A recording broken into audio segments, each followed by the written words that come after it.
Bonjour à toutes et à tous et bienvenue dans ce nouvel épisode du Find Yourself Show. Aujourd'hui, je suis avec Sandrine. Salut Sandrine. Salut Clémence. Et Sandrine a le cancer du sein et on trouvait intéressant aujourd'hui et surtout important de pouvoir aborder cette thématique-là du cancer du sein avec une personne qui est concernée. Donc déjà Sandrine, est-ce que tu peux te présenter ? Oui, bien sûr. Alors, je suis Sandrine Sophie. Je suis la fondatrice et créatrice de K Nature. J'ai 47 ans. Et j'ai appris que j'ai un cancer du sein en août dernier, le 18 août exactement, après pas mal d'analyses. Et c'est un cancer triple négatif qui est dû à un gène spécifique qui s'appelle le BRCA1, qui est transmis dans la famille. Ok. Est-ce que tu peux nous dire ce que c'est qu'un cancer triple négatif ? Alors, c'est un cancer qui n'est pas hormonal. 80% des cancers du sein qui existent à l'heure actuelle, je dirais même 85%, sont dus à des problèmes hormonaux. Celui-ci, pas du tout. Il est dû à un gène qui m'a été transmis par mon grand-père. Qui l'a transmis à ma tante, qui a eu 2 cancers du sein et un cancer des ovaires. Ma mère a ce gène, mais n'a déclenché aucun cancer. Et ça a sauté une génération de son côté. C'est moi qui ai eu ce cancer. Et il a été détecté grâce à l'autopalpation et je dirais même grâce à mon mari. Donc souvent, je dis que le partenaire aussi, c'est quelqu'un d'important pour détecter quand il y a quelque chose d'inhabituel ou autre. On a de la chance, on l'a détecté très tôt.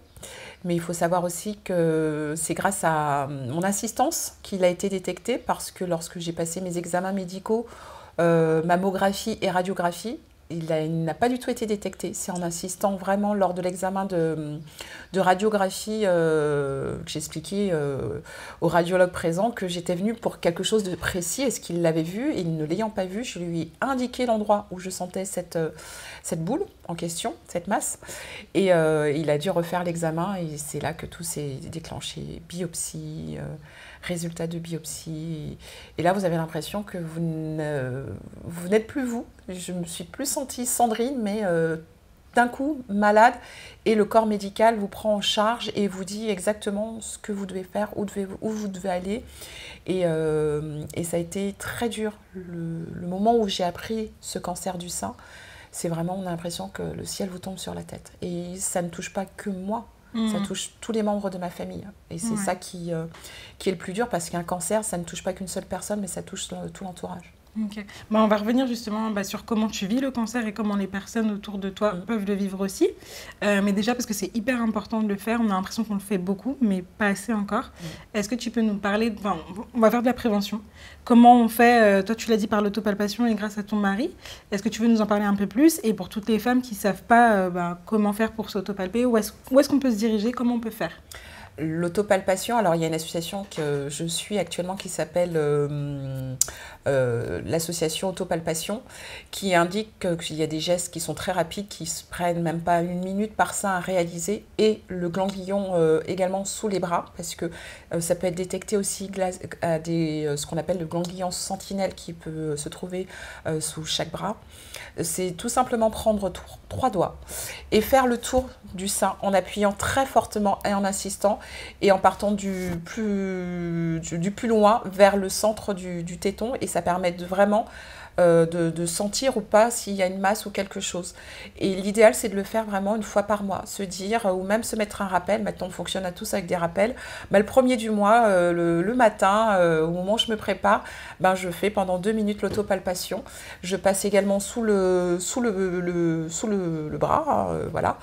Et j'insiste bien en appuyant, et puis de voir plus régulièrement son gynécologue, parce que c'est vrai que la prévention, elle se fait souvent en allant voir son gynécologue, mais on le fait quoi, 1 fois, 2 fois par an, et encore, certaines oublient, zappent et le font tous les 2 ans, et le gynécologue n'est pas attentif à vous inculquer la notion de l'autopalpation.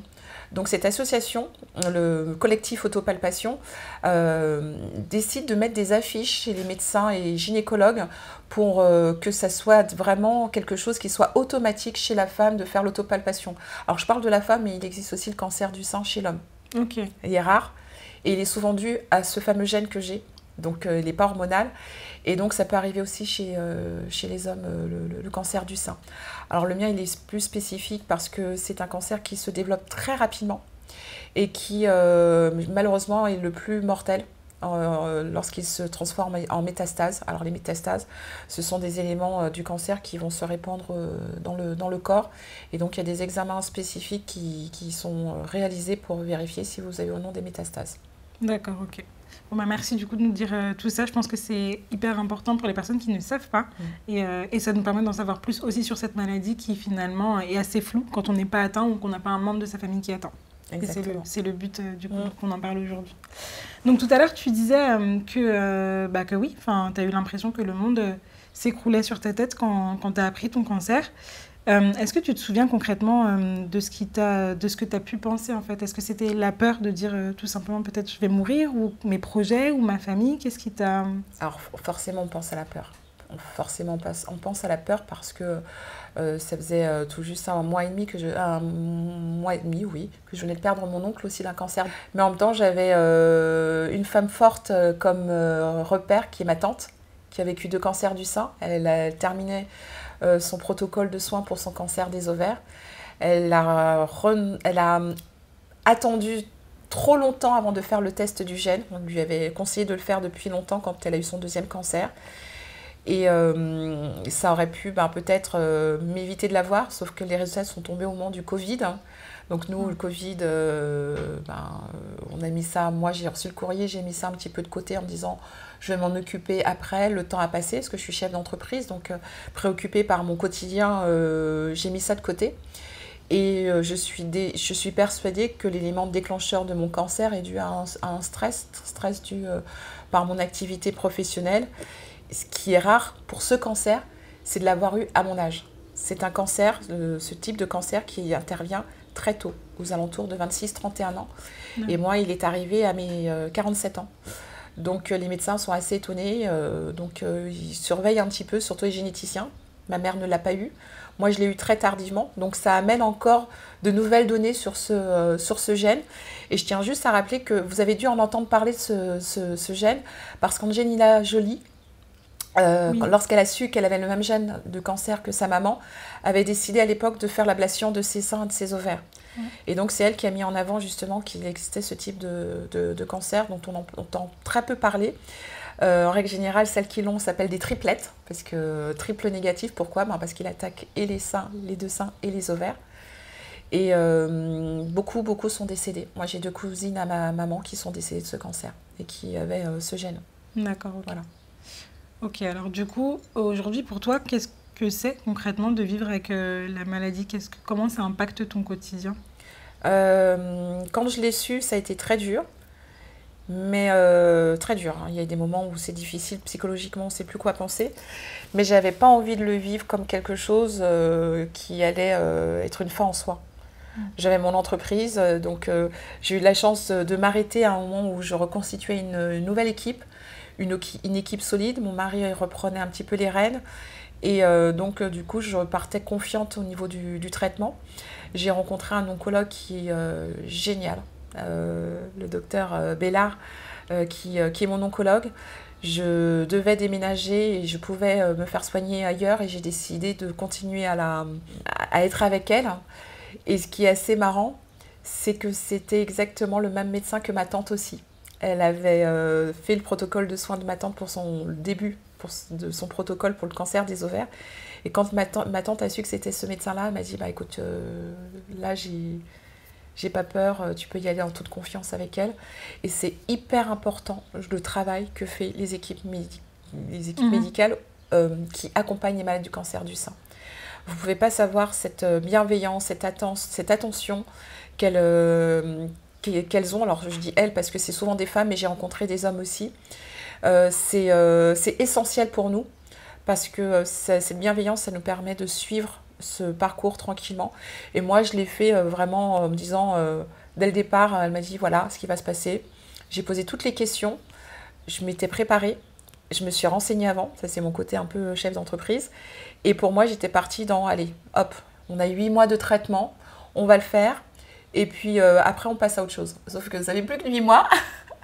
Et à chaque fois que je voyais mon médecin qui me disait non, là ça va pas, il va falloir changer le traitement, là on peut pas vous faire la chimio parce que vos globules sont trop bas, faut attendre.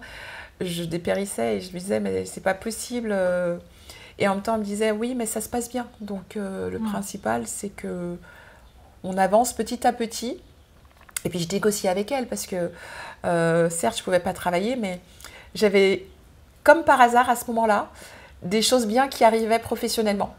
Donc, on m'a attribué un prix du meilleur artisan d'Île-de-France de la Chambre des métiers et de l'artisanat. Et je lui disais, ah, mais telle date, je ne peux pas faire ma chimio, est-ce qu'on peut reporter parce qu'il faut que j'assiste, j'ai pas envie d'être malade tel jour.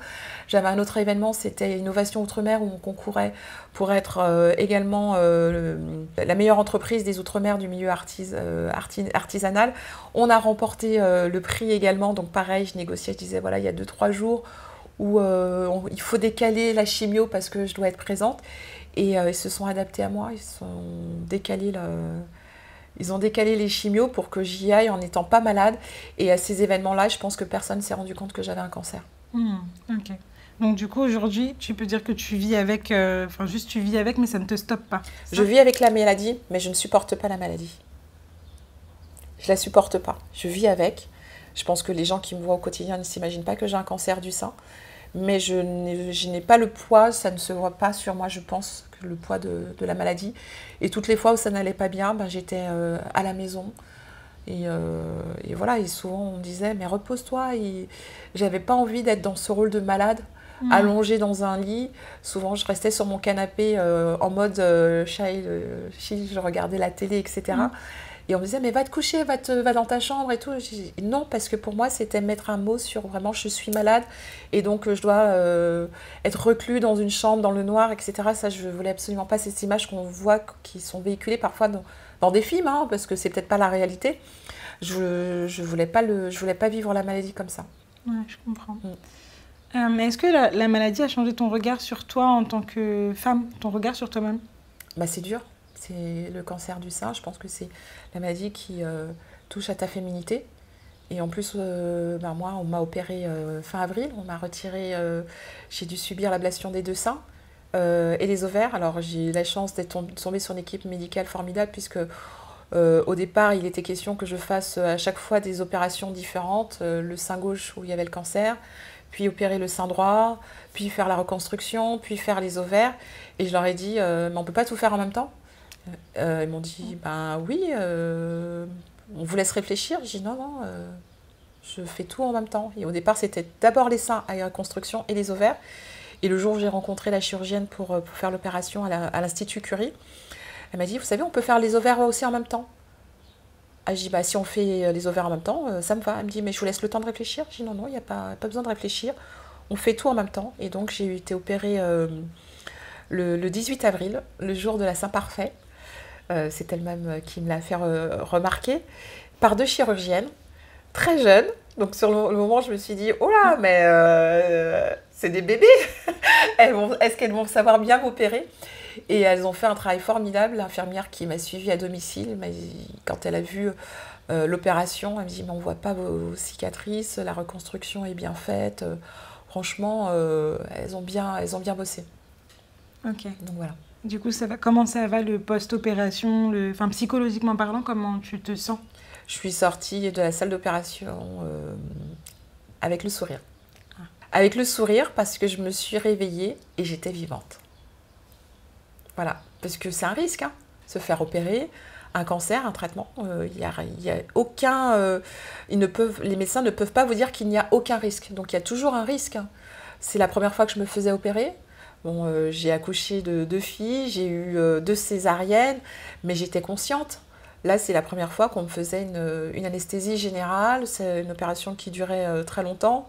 Donc, il y a toujours un risque. Donc, il y a toujours cette inquiétude de se dire, est-ce qu'on va se réveiller? Donc, dès que j'ai ouvert les yeux, je me suis dit, c'est bon, je suis vivante. Allez, on continue. Et puis, voilà. Et puis, maintenant, ils ne prennent plus de gants avec vous. Hein. Vous restez à peine 24 heures à l'hôpital et vous rentrez avec vos 2 drains de chaque côté et l'infirmière vient vous soigner à domicile. Mais à la limite, ça ne me dérangeait pas parce que j'étais dans mon élément, j'étais à la maison, j'étais avec ma petite famille. Et je pense que ça, c'est important aussi pour la guérison des malades, d'être avec, son entourage. Ouais. Oui, justement, j'allais te poser la question. Au niveau de tes relations, on va parler d'abord familiales parce que c'est ton tout premier cercle. Qu'est-ce que ça a changé? Comment ça les a impactés? Comment ça a impacté potentiellement aussi vos interactions, vos relations entre vous? ça a touché toute ma famille. Parce que ma tante avait déjà été atteinte d'un cancer, donc dans la famille, c'était quelque chose, c'était une vraie souffrance. Mon grand-père est décédé d'un cancer, ma grand-mère est décédée d'un cancer, mon oncle est décédé d'un cancer, ma tante a survécu à 3 cancers. Donc c'est vrai que c'est quelque chose qui plane au-dessus de notre tête, et donc d'apprendre que l'aîné de la 3e génération a un cancer du sein, mes cousines, mes cousins, mes tantes, même aux Antilles, tous ont été vraiment attristés, m'ont appelé, m'ont soutenu. Il y a eu un groupe de prière qui a été initié par une de mes cousines. Donc avant la chimio, on s'est toutes réunies, qu'on soit en Martinique, en France. On s'est réunies sur WhatsApp, pour pas faire de pub, pour faire un groupe de prière. On a énormément prié. Et depuis, ce groupe de prière est toujours initié. Et tous les matins, on s'envoie de la bienveillance, des mots de réconfort, de soutien. Mais c'est vrai que c'est là aussi que quand on est, comme moi, croyante, on peut être aussi amené à douter, à se dire, pourquoi ?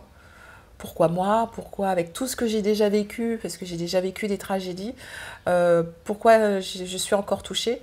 Et je pense qu'il y a une raison, c'est-à-dire qu'à un moment donné, dans mon travail, je m'étais tellement impliquée au point de me rendre malade, que la maladie est arrivée. Donc c'est à ce moment-là qu'il faut se dire qu'il y a peut-être aussi un recul nécessaire à avoir. Il y a des choses difficiles en tant qu'entrepreneur à vivre. Il faut savoir, quand vous êtes entrepreneur et que vous avez un cancer, vous n'êtes pas accompagné, malheureusement, pas soutenu. Un malade salarié peut rester chez lui tranquillement et vivre sa maladie en étant détendu et reposé. Moi, même si je ne suis pas au quotidien au travail, je continue à vivre le stress de l'entrepreneur avec toutes les inquiétudes de maintenir l'activité de son entreprise et de permettre de perdurer. Et je ne sais pas si j'ai changé d'état d'esprit, mais en tout cas, il faut que cette maladie m'amène à changer d'état d'esprit sur le fait du lâcher prise. C'est quelque chose que je ne sais pas faire, le lâcher prise. Et même encore maintenant, c'est compliqué, parce que je suis toujours en train de négocier avec mes médecins. Non, c'est pas possible. Là, je dois faire de la radiothérapie. Et ça doit durer pendant les vacances. Et je me dis, je ne vais pas profiter de mes filles pendant les vacances. Donc, prochain rendez-vous, je me suis dit, je vais négocier avec eux pour le faire à la rentrée. Oui, je comprends. Enfin, voilà, c'est le côté entrepreneur où on essaye toujours de négocier quelque chose. Mais je ne veux pas non plus que ça impacte mon quotidien. Et je pense que ça n'a pas impacté mes filles. Je leur ai dit dès le départ, tout de suite, je n'ai pas caché. Elles ont 11 et 17 ans, je ne leur ai pas caché la maladie. Et je ne pense pas que ce soit un poids pour elles, même s'il y a eu des moments difficiles où on a pleuré ensemble. Mais en les voyant grandir, je ne pense pas que ce soit un poids pour elles, cette maladie. D'accord. Et je te sais très proche de ton conjoint. Est-ce que ça a impacté aussi vos relations à vous, dans la façon dont vous communiquez, le couple, comment ça se passe ? Je pense que la maladie nous a encore plus rapprochés et ça, je pense que c'est la meilleure chose de cette maladie que je pouvais avoir, c'est de me rendre compte, vous savez, on s'est mariés il y a tout juste 2 ans, ça fait plus de 20 ans qu'on se connaît, qu'on est ensemble, et il y a ces mots justes qu'on vous dit quand vous vous mariez, dans la joie et dans la peine, dans la souffrance et dans la douleur, et c'est là qu'on voit pleinement l'importance de ces mots, d'avoir un conjoint qui vous soutient dans la difficulté et dans les problèmes. Et je pense que ça a encore plus renforcé notre amour, la maladie. Donc s'il y a quelque chose de positif qui peut ressortir de ce cancer, c'est qu'effectivement j'ai eu l'impression d'avoir une perte de ma féminité, mais en même temps dans le regard de mon mari, cette féminité elle est toujours présente. Donc ça c'est hyper important quand vous avez votre compagnon qui vous soutient. Oui, je comprends. Et dans ta relation avec toi-même, au-delà de ta féminité, est-ce que, par exemple, tu as confiance en toi, tu as confiance en l'avenir, etc. Tu as confiance en ta capacité à réaliser des choses dans le sein de ton entreprise? Est-ce que ça... Alors, il faut savoir que je suis quelqu'un qui n'a jamais confiance en moi. Malgré tout ce que j'entreprends, c'est mon mari qui croit plus en moi que moi, je ne peux croire en moi. Mais j'ai aussi ce caractère de je vais essayer pour voir si je peux. Et c'est ce qui m'a lancée dans l'entrepreneuriat sur le tard. Il faut savoir que je suis devenue entrepreneur à 40 ans. J'ai quand même plus de 20 ans de carrière en tant que salariée. Mais c'est vraiment l'envie de savoir ce que ça pouvait donner qui m'a poussée à le faire plus que la peur. Mais les peurs, je les vis quasiment tous les jours. la peur de l'entrepreneuriat. Je pense que chaque entrepreneur qui a un cancer, qu'il ait un cancer ou non, le vit. On n'a pas des nuits paisibles comme la plupart des personnes. Hein. Parce que, surtout quand vous avez des salariés, ben, vous savez aussi que vous avez en main la vie de ces personnes qui ont confiance en vous et qui ont un travail grâce à vous. Donc, c'est comme des enfants.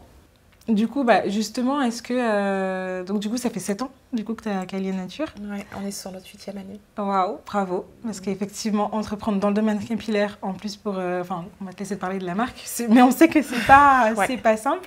Ouais. Qu'est-ce qui a changé dans ta façon peut-être de gérer ton business, justement tes salariés, parce que y a des choses où j'imagine la maladie t'empêche de faire certaines choses parfois. Donc, qu'est-ce qui a changé, si des choses ont changé dans ta façon de gérer ton business? Le lâcher prise. Avant, on n'est pas entrepreneur, on apprend. Quand j'ai créé Calia Nature, j'étais toute seule. Donc, j'avais toutes les casquettes. Et effectivement, quand ça ne va pas, tu t'en prends qu'à toi-même. Mais tu es tellement impliqué que la finalité, c'est d'y arriver. Peu importe... comment tu le fais ou pas. Quand tu as des salariés, ils n'ont pas forcément la même vision que toi, la même application. Et là où ça a été difficile pour moi, c'est d'imaginer justement que les salariés, c'était dépendant de Sandrine. Qu'ils arrivent dans ma boîte et qu'ils allaient se comporter exactement comme moi, s'impliquer, s'investir à fond, etc.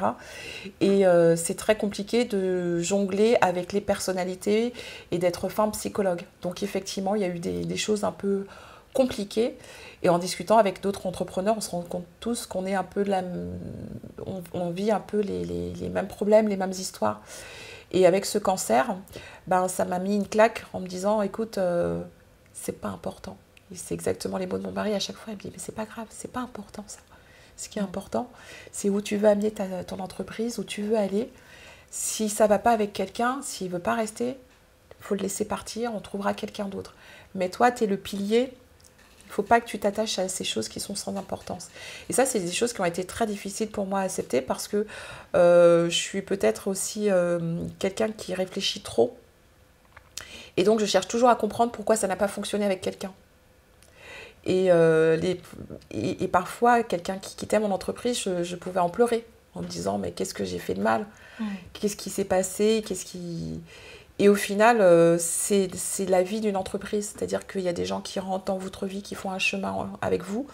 Et puis, nos chemins se séparent et puis vous recroisez d'autres personnes. Mais le but, la finalité, c'est d'amener l'entreprise le plus loin possible et de lui permettre de croître correctement. Parce que c'est vrai aussi que des salariés peuvent faire couler ton entreprise si tu n'y prends pas garde. Donc moi, mes piliers, ça reste mon mari qui travaille avec moi aussi, et puis mon comité d'entreprise, et puis des personnes chez moi qui sont hyper impliquées, au point même que quand tu leur demandes comment ils se voient dans 10 ans chez Calia Nature, ils te disent tout de suite ce qu'ils veulent dans 10 ans. Donc ça montre effectivement que ce sont des gens qui ne sont pas là pour un temps et qui veulent continuer le chemin avec toi. Et ça, c'est le plus important. Et comme me disait mon coach, il faut se soucier des gens qui veulent être avec toi et ne pas donner de l'importance à ceux qui te posent des problèmes. Je pense que ça, c'est une belle philosophie de vie, effectivement, à avoir, surtout pour les personnes qui ont... j'imagine aussi que tu as beaucoup d'empathie, forcément. Trop. Alors, j'ai trop d'empathie, mais on peut me trouver dure. Mais j'ai beaucoup d'empathie, mais je suis obligée aussi d'avoir ce côté casquette entrepreneur. Ah oui, sinon, parce que si tu ne le fais pas, de toute façon, personne ne le fera pour toi. Et c'est le but d'avancer dans une entreprise. Donc, exactement. Ok. On a brassé déjà pas mal de sujets. Est-ce que, je pensais aussi, quand on parle du cancer, donc on parle beaucoup de dépistage, d'autopalpation, de l'importance aussi d'être soutenu psychologiquement. D'ailleurs, au niveau de ta santé mentale, est-ce que tu as un accompagnement particulier ? Pas du tout. Et est-ce que c'est volontaire ou c'est parce que ça n'a pas été proposé ou tu n'as pas le temps, pas pensé ? Alors, le souci, c'est que la clinique où je suis suivie est à 40-50 minutes de chez moi. Et lorsqu'il y a des groupes de parole, malheureusement, faire cette distance, c'est fatigant pour moi. Donc, la psychologue avait pris le pli de passer me voir lorsque je faisais mes séances de chimio. Et je l'ai sollicité quand j'ai été opérée, quand j'ai été hospitalisée, quand j'ai eu mon aplasie. qui m'ont annoncé que j'allais pas sortir alors que je devais déménager. Et j'ai craqué et j'ai demandé à la voir, on a discuté et je me suis très bien entendue avec la psychologue. Il n'y a pas eu de réel suivi, mais le fait d'échanger et de discuter avec elle, ça m'a fait énormément de bien. Et ce qui est assez marrant, c'est que quand j'ai été opérée et que je suis sortie de l'hôpital, les 2-3 jours ça a été, puis un jour j'ai craqué, je pleurais. Et mon téléphone sonne, et là j'entends « Bonjour Sandrine, c'est Justine, la psychologue, vous allez bien ?» Et je me suis dit « Mais comment elle a su que j'allais pas bien ?» Et j'ai des moments comme ça où ça va pas, et il y a des personnes qui m'appellent et qui me demandent tout de suite « Est-ce que ça va ?» Et je me dis « Mais il y a vraiment voilà, des personnes qui arrivent au bon moment pour te rebooster, pour te remonter et pour te soutenir. » Et je tenais aussi, par le biais de notre échange, à remercier toutes les personnes qui ont fait acte de bienveillance avec moi, parce que dès le départ, j'en ai parlé sur mes réseaux sociaux.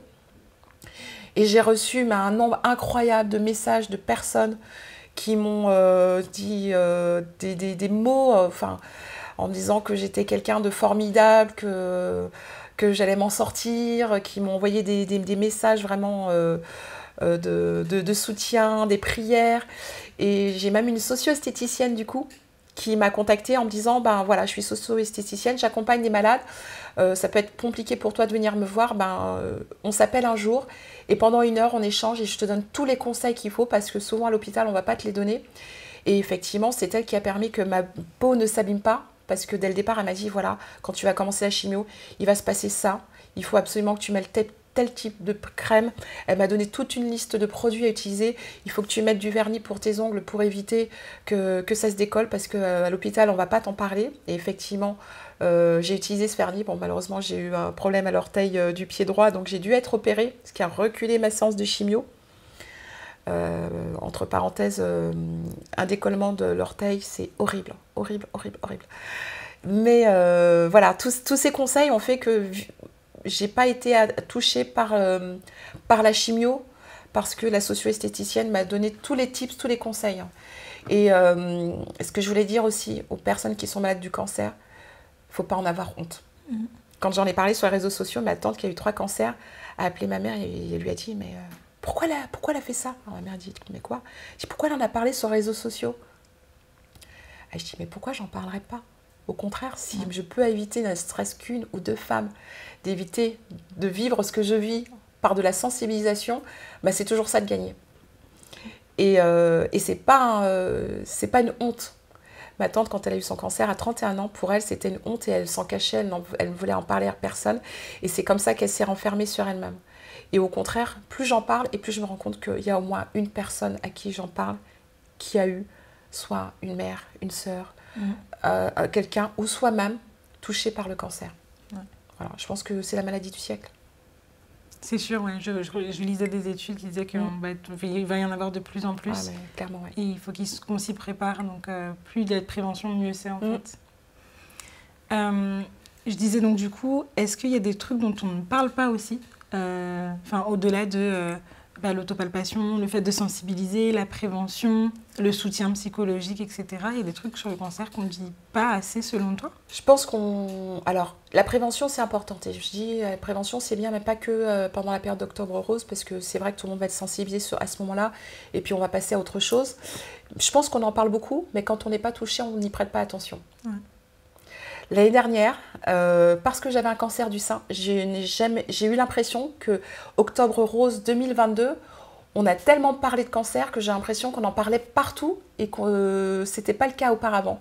Mais je pense que c'est parce que tout simplement j'étais concernée cette année-là et que je me suis rendu compte qu'effectivement on en parlait beaucoup. Alors d'autres me disent non, qu'effectivement il y a eu de plus en plus d'engagement, même des gens, des journalistes qui ont été touchés par cette maladie qui en ont parlé.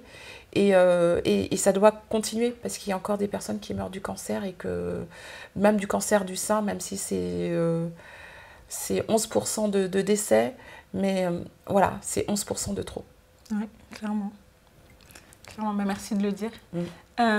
Aujourd'hui, qu'est-ce qui te tient? Qu'est-ce qui fait que tu étais aussi, t'as l'air en tout cas aussi bien et motivée et pleine de vie? C'est ma famille. C'est ma famille. Alors, je suis quelqu'un d'assez marrante, d'assez rigolote. Je vais me mettre à sortir des blagues, à chanter, à danser. Puis la minute d'après, je me retrouvais toute seule en train de pleurer parce que j'ai perdu mes cheveux.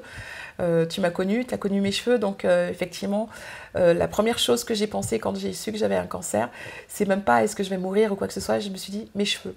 Et après coup, je me suis dit, mais tu t'attaches à pas grand-chose, Sandrine. Parce que les cheveux, ça va repousser. Mais c'est vrai que je me suis accrochée à ça parce que c'était une grande fierté, mes cheveux. C'est aussi ma marque de fabrique, c'est ce qui fait aussi mon entreprise. Donc c'est un vrai paradoxe d'avoir un cancer, de perdre ses cheveux et d'avoir une marque de cosmétiques capillaires bio et naturelle. Donc je vais être peut-être un exemple grâce à mes produits, que mes cheveux vont bien repousser et vont repartir. Donc ça va peut-être aussi me pousser à travailler peut-être sur des nouveautés pour accompagner les personnes qui souffrent de cancer pour leurs cheveux. J'avais déjà eu de cas de femmes qui utilisaient mes produits, qui m'avaient donné de bons retours, mais peut-être après le travail des produits plus spécifiques pour vraiment accompagner ces femmes qui veulent retrouver leurs cheveux. Parce que le cheveu texturé, malheureusement, comme tu le sais, il y a très peu de marques qui proposent des produits capillaires, mais surtout avec des actifs, des ingrédients qui vont aider à maintenir l'hydratation, la nutrition des cheveux. Et quand on a un cancer, ça assèche énormément le cheveu, la peau, etc. Et donc le but, ça va être vraiment de leur proposer des produits qui vont leur permettre de retrouver le plaisir d'entretenir leurs cheveux. Voilà. C'est top. Pour être une utilisatrice de Calia Nature, ouais, je confirme que j'étais hyper contente, moi, que tu rentres dans le marché pour nos cheveux. Et peut-être que d'ailleurs, tu veux en parler pour les personnes qui ne connaissent pas encore Calia Nature. Calia Nature, c'est apporter les ingrédients de la Caraïbe qui sont très peu connus au plus grand nombre, surtout cheveux texturés. Donc je le rappelle, cheveux texturés, c'est cheveux ondulés, bouclés, frisés, crépus. Représente 60% de la population mondiale, donc au moins. Sans parler que du futur où il va y avoir beaucoup de métissage et donc beaucoup de cheveux texturés. Et surtout, Calia Nature, la différence qu'on va avoir peut-être avec d'autres marques, c'est qu'on travaille vraiment des ingrédients bruts. Moi, je source auprès de coopératives.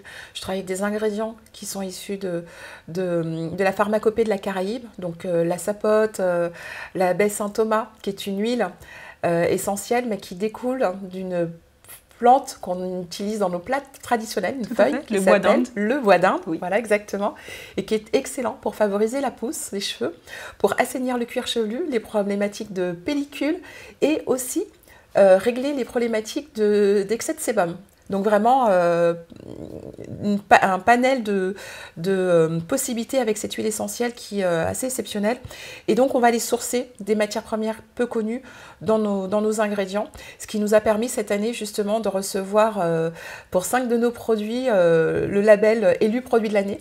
15 000 consommatrices ont testé plusieurs marques différentes de cheveux texturés et ont sélectionné notre marque comme étant la meilleure pour l'année 2023. Donc c'est une vraie fierté pour une entreprise comme la nôtre.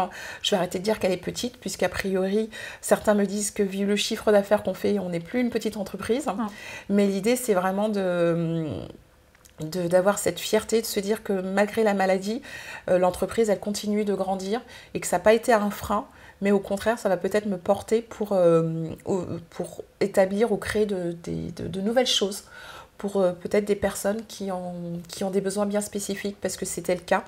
J'ai créé la marque pour ma fille qui est née grand préma, Nila, avec des problématiques de santé. Elle est née 1,3 kg, 26 cm. Et à l'époque, quand je passais le pas d'un magasin bio et naturel, je ne trouvais rien adapté à nos besoins. Et c'est comme ça que j'ai commencé à formuler pour elle.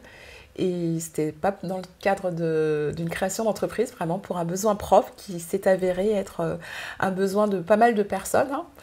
Et c'est mon mari, encore une fois, mon premier fan et soutien qui m'a poussée à créer Calia Nature. Voilà. Ah, franchement, c'est top et je te souhaite que cette marque-là continue de grandir, d'évoluer. Moi, ça fait du coup des années maintenant que je suis et je te souhaite qu'elle prospère. Et je trouve ça vraiment beau en fait que tu utilises tout ce qui se passe dans ta vie pour le mettre au service aussi des autres. Donc, bravo pour ça. Je pense que c'est important. Le consommateur maintenant est un consomme-acteur et il a besoin aussi de connaître les personnes qui sont derrière les marques et pourquoi elles ont créé cette marque. Et je pense qu'il n'y a rien de plus sincère que d'expliquer tout simplement que ça découlait d'un besoin qui s'avère être le besoin de milliers de personnes. C'est top. Donc, merci beaucoup. J'ai 2 dernières questions pour toi. La première, c'est comment les personnes qui regardent cette vidéo, comme moi, et toute l'équipe qui est présente, comment on peut te soutenir? Alors, le premier soutien que vous pourrez faire, c'est déjà vous préoccuper de votre santé. C'est hyper important. Je pense que notre maison, c'est ce qui va nous permettre de vivre le plus longtemps possible. Donc, être attentive. Moi, j'ai toujours été sportive, j'ai toujours fait attention à ma consommation. Je ne bois pas d'alcool, aux occasions, je ne fume pas. Et pourtant, j'ai donné naissance à une préma suite à des problématiques de santé, parce qu'il y avait un retard de croissance. J'ai eu un cancer du sein. Donc, on sait que malheureusement, ça peut être l'entourage, environnement plutôt, je veux dire, qui peut amener à des maladies. Mais si on se préserve déjà en étant moins stressé, en faisant attention à sa consommation, en mangeant équilibré, c'est déjà le premier soutien que vous pourrez me faire, c'est-à-dire que de vivre le plus longtemps possible en bonne santé. Et le deuxième soutien en tant que femme entrepreneur afro-descendante, c'est aussi de me soutenir. Moi, j'ai 2 combats, mon entreprise et ma maladie. Et regardez ce que Kaya Nature fait, c'est aussi proposer des produits pour préserver la santé. Tu as dû en entendre parler, mais pendant longtemps, certaines femmes ont défrisé leurs cheveux, ce qui a provoqué des cancers d'utérus. Il y a eu des résultats aux États-Unis qui ont démontré que les femmes afro-américaines qui ont fait des défrisages pendant longtemps avaient 5 à 6 fois plus de chances d'avoir des cancers d'utérus que les autres femmes. Donc, utiliser des produits aussi qui préservent votre santé, c'est important et c'est ce qu'on a voulu faire avec Kaya Nature. Voilà. C'est top. Tu as déjà dit beaucoup de choses, mais est-ce que tu aurais un petit mot de la fin pour toutes les personnes qui nous écoutent? Le petit mot de la fin, c'est beaucoup d'amour. J'ai 2 filles qui sont fans de K-pop, de la culture coréenne, et souvent on se dit beaucoup qu'on s'aime grâce à ce petit geste-là. Donc n'hésitez pas à le faire le plus souvent et à dire à votre entourage que vous les aimez. Rien que ça, moi j'ai appris que chercher le bonheur, il n'était pas si loin que ça, il est juste parfois à côté de vous. Et parfois à table, quand on a des éclats de rire avec mes enfants, mais ça c'est un moment de bonheur. Donc n'hésitez pas le soir à faire comme nous, à partager vos moments de kiff. Et ça c'est important parce que ça fait partie aussi du bien-être. Et c'était le petit mot que j'avais envie de vous dire, c'est préserver votre santé en ayant des moments de kiff qui sont juste là à côté de vous, sans aller les chercher plus loin. Merci beaucoup Sandrine. Merci Clémence. J'étais ravie de partager ce moment Pareillement. avec toi et de faire de la sensibilisation. Du coup, merci beaucoup. Merci à toi. Merci à toutes et à tous qui avaient regardé cet épisode. Vous avez tout entendu. Pour soutenir Sandrine, vous savez quoi faire. Tout est dans la description. Et nous, on vous dit à très vite pour un prochain épisode.